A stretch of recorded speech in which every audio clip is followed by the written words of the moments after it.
Now, we've all seen the stories in the video about the deadly wildfires in Maui. We just updated numbers for you. And local Red Cross volunteers are ready to help. 2 Hoosier volunteers are already offering aid. And to tell us exactly where your donations go in this disaster, as well as an update on some new information, is Beth Sweeney, the Executive Director of the American Red Cross Southwest Indiana Chapter. Thanks for being with us. Thank you for having me. Of course. Now, you said you just had some new updated information you wanted to pass along. So let's start with that. Sure. Well, I can share that we have provided 4,000 overnight stays in 11 emergency shelters in Hawaii. That means making sure that people have a safe place to stay, they have warm meals, and they have that emotional support. We're also reunifying families. As you know, when the wildfires hit, everyone had to scatter just to save their own lives. So we've received a little over 1,300 reunification requests, and we work really closely with FEMA to reunify families.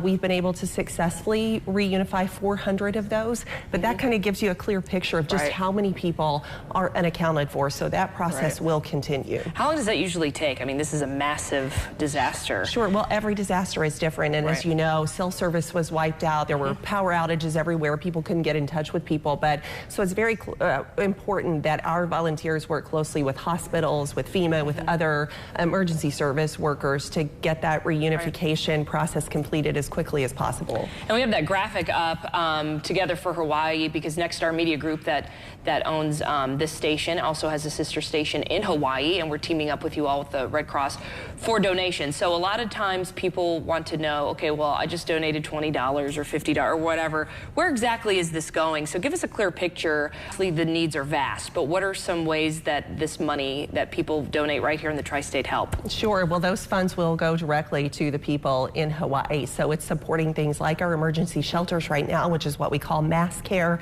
That's what happens immediately after a disaster. But we're also out doing damage assessments. So we will be going and working directly with those individuals and families that were displaced to provide financial assistance. They'll get cash cards to help them on their road to recovery. We'll set them up with a caseworker. We'll provide other resources and continue to help them with unmet needs. We anticipate we're going to be there for months and months ahead. This is a huge disaster impacting so many people. So that's where you're going to see that money go directly to the people who are impacted. I believe the governor said this could total $7 billion just in economic recovery of what it's going to take. So obviously every donation helps.